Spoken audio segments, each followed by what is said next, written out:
Bir gün uyandığınızda her şeyin bir simülasyon olduğunu öğrenseniz ne yapardınız? Yaşadığınız dünya, tanıdığınız insanlar, hatta kendiniz bile bir oyunun parçası olsaydınız. The Matrix'in dünyayı kasıp kavurduğu dönemde çok daha karanlık ve derin bir hikayeyi anlatan bir dizi yayınlandı. Harsh Realm. Ama bu dizi öyle hızlı yok oldu ki neredeyse kimse onun varlığından bile haberdar değil. Peki neden? Ve gerçekten unutulmayı hak ediyor mu? İşte gözden kaçırdığınız o muhteşem dizi ve arkasındaki trajik hikaye. 1999 yılı birçok bilinen ve önemli yapımlara ev sahipliği yaptı. Bunların arasında herkesin bildiği ve takdir ettiği işler var. Günümüzde hala konuşulan ve adından bahsettiren bir yapım olarak The Matrix. Matrix ile hemen hemen aynı konuyu daha farklı ele alan ve kanalımda tavsiye videosu da olan The 13th Floor. En basit şekilde söylemek gerekirse bir mafya dizisi olan ama gerçekçi yaklaşımı ve başarılı oyuncularıyla öne çıkan The Sopranos dizisi, yine herkesçe bilinen ve gerek mimleri gerek felsefesi dillerden düşmeyen Fight Club, birçok neslin ilk spoilerını yediği ve plot twist dediğimiz olayın en başarılı örneklerinden olan The Sixth Sense, son olarak da izleyen herkesin gözyaşlarını tutamadığı ve dünya üzerindeki iyilik ve adaletin anlamlarını sorgulatan The Green Mile ve daha niceleri. İşte 1999 yılı böyle yapımların ortaya çıktığı ve bu yapımların birçoğunun şu an bile konuşulmasıyla ne kadar da üretken ve verimli bir sene olduğu anlaşılıyor. Fakat o yıllarda bu yapımlar kadar iyi olan bir dizinin yayınlandığını ya kimse bilmiyor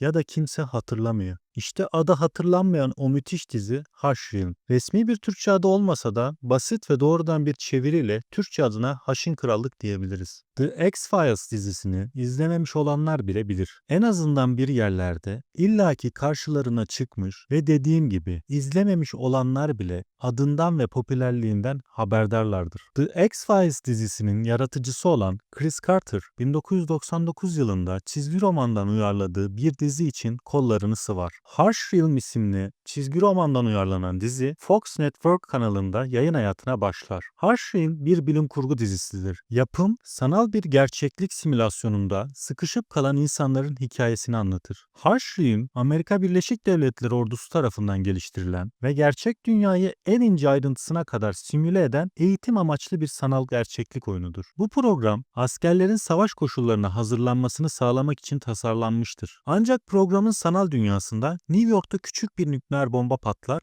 ve 4 milyon insan ölür. Bu felaket sistemi kıyamet sonrası bir kaosa sürükler ve oyuna katılanlar kendilerini karanlık bir yıkımın ortasında bulur.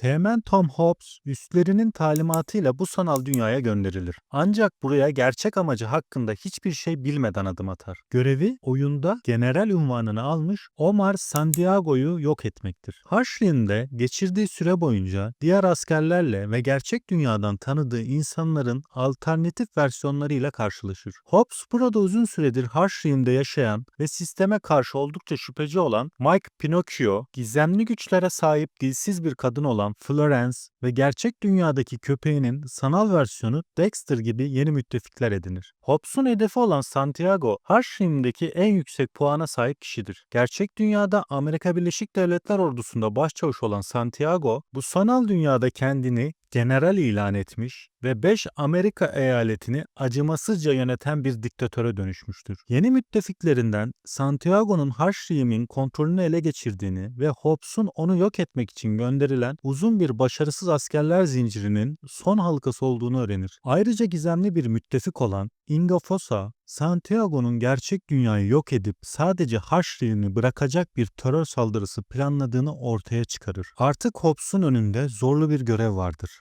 Bu sanal dünyada hayatta kalmak, Santiago'yu yenmek, gerçek dünyayı kurtarmak ve nişanlısı Sophie Green'e geri dönmenin bir yolunu bulmak zorundadır.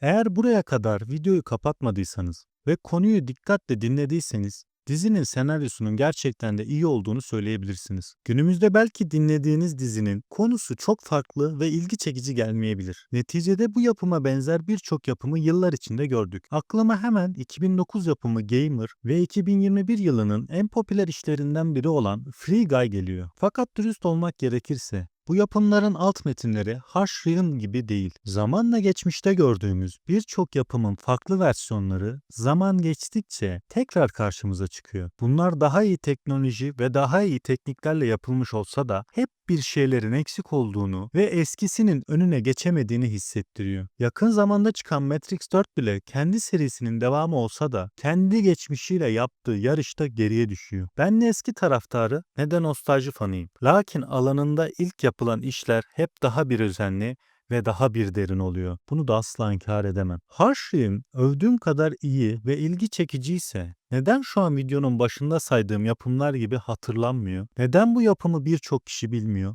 Bunun en büyük sebebi dizinin sadece 9 bölümden sonra yayın hayatına veda etmesi. Hatta 9 bölümde bile değil. İlk 3 bölümde Fox Network diziyi iptal etti. Kalan 6 bölüm ise daha sonra FX Network kanalında yayınlandı. Yalnız tekrar aynı sorulara yöneliyoruz. Madem bu kadar iyi bir diziydi, neden iptal edildi?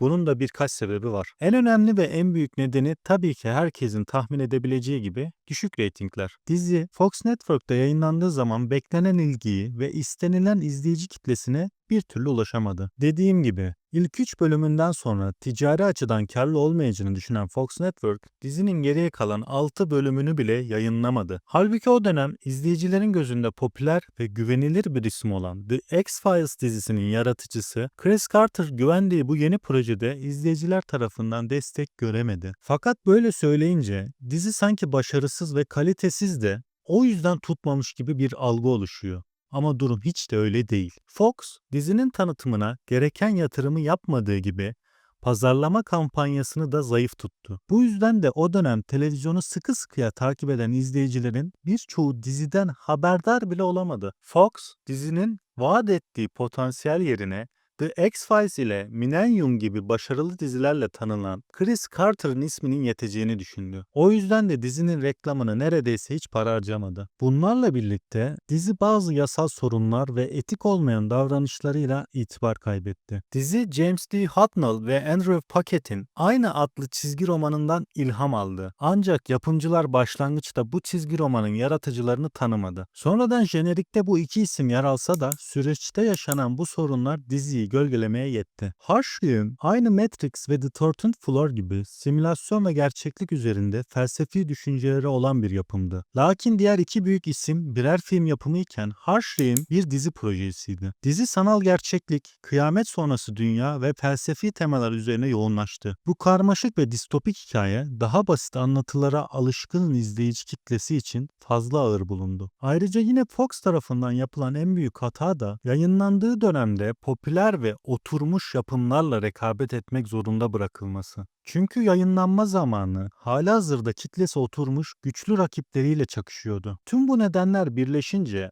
Harshrim'in barındırdığı büyük potansiyeline rağmen yanlış zamanlama, zayıf tanıtım ve karmaşık anlatım gibi nedenlerle ekranlara erkenden veda etti. Harshrim dizisini şimdi bile izlediğinizde aslında büyük bir yapımın harcandığını hissedebiliyorsunuz. Her bir bölümde farklı birçok konuyu başarıyla ele alışı ve sadece göstermelik değil, alt metinlerle doldurduğu anlatısına rağmen Harshrim bugün birçokları tarafından ya bilinmiyor ya da çoktan unutuldu.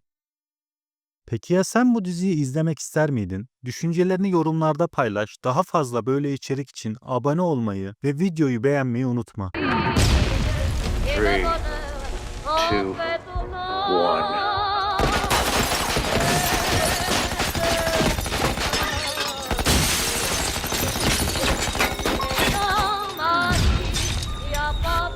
Grenade.